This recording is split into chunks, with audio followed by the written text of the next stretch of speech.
reportagem. A Luciana Verdolim está nos esperando em Brasília. O atentado contra o candidato republicano à presidência dos Estados Unidos, ex-presidente Estados Unidos, ex-presidente Donald Trump. O ministro do Supremo Tribunal Federal, Flávio Dino, fez uma publicação nas redes sociais sobre o assunto. Falou sobre o direito ao porte de armas em outros países. O que disse o ministro, Luciana?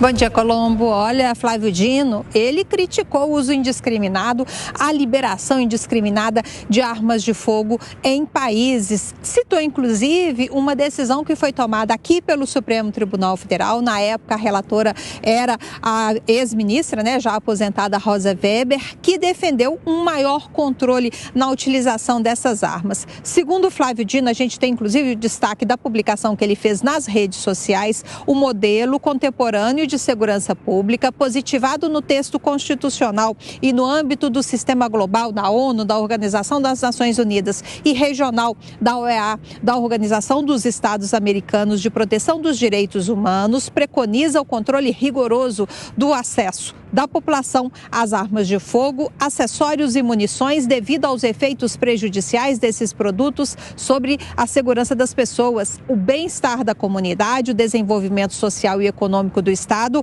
e o direito à convivência em harmonia e paz. Ainda segundo Flávio Dino, parece a ele uma jurisprudência mais adequada a essa do que consagrar um esquisito direito constitucional a portar armas, como entendem alguns países. Flávio Dino ainda citou estudos nacionais e internacionais, públicos e privados, apoiados pela expressiva maioria, segundo ele, da comunidade científica mundial, que revelam uma relação entre a facilitação do acesso da população às armas de fogo e o desvio de produtos para as organizações criminosas, milícias e criminosos em gerais, por meio de furtos, roubos ou comércio clandestino, aumentando, segundo o ministro da Justiça, ainda mais os índices gerais de delitos patrimoniais, de crimes violentos e de homicídios. O presidente do Supremo, o ministro Roberto Barroso, sem citar Trump, disse o seguinte, que a política exercida com integridade e idealismo é uma das mais nobres atividades humanas. A violência independente de motivação é sempre uma derrota de espírito. A vida civilizada é feita de ideias e não de agressões.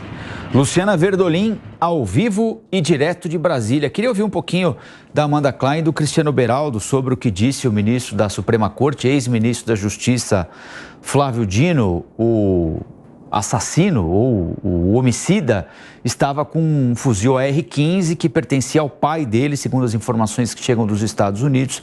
E a investigação pretende entender se ele pegou aquele fuzil que foi comprado pelo pai legalmente nos Estados Unidos, sem que o pai soubesse, ou se o pai de alguma forma contribuiu para que o filho saísse de casa com aquele fuzil para fazer ou para tentar fazer o que tentou fazer, não é? Matou uma pessoa e feriu o ex-presidente Donald Trump. Amanda.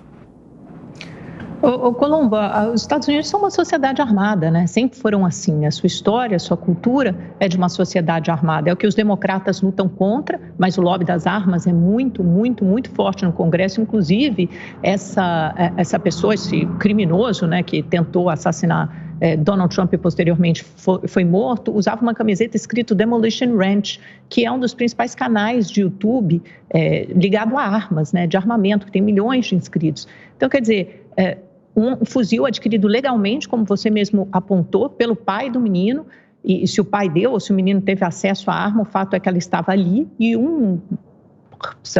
recém-saído da adolescência de 20 anos tem acesso àquele fuzil. E quando a gente pensa na história americana, não só na história de violência política, uma reportagem já enumerou aí dos 4 presidentes mortos em atentados violentos, outros tantos que foram alvejados, mas sobreviveram, como Ronald Reagan, Truman, Theodore Roosevelt, mas também se a gente pensar em outras histórias que são muito comuns, outros fatos muito comuns nos Estados Unidos, que são os atentados à escola, por exemplo. Quantos desses adolescentes adolescentes ou vítimas de bullying ou por algum motivo segregado nas escolas, tiveram um histórico ruim escolar e depois armados alvejam e matam colegas, crianças, adolescentes em escolas, professores. Quantas dessas histórias nós já vimos repetidamente acontecer nos Estados Unidos? Então, me parece claro que uma sociedade com fácil acesso às armas e com essa cultura armamentista torna esse tipo de ação muito mais comum e até acessível do que outras sociedades.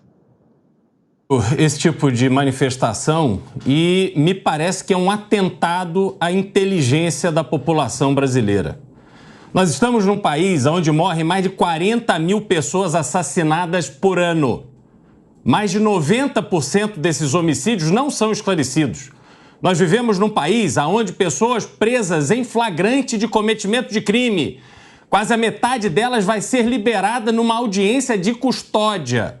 A gente vive num país onde grandes traficantes têm decisões da justiça que simplesmente tornam nulos efeitos de um flagrante de toneladas de droga, devolvem a esses traficantes helicópteros, aviões, bens, pertences. Esse é o Brasil que a gente vive.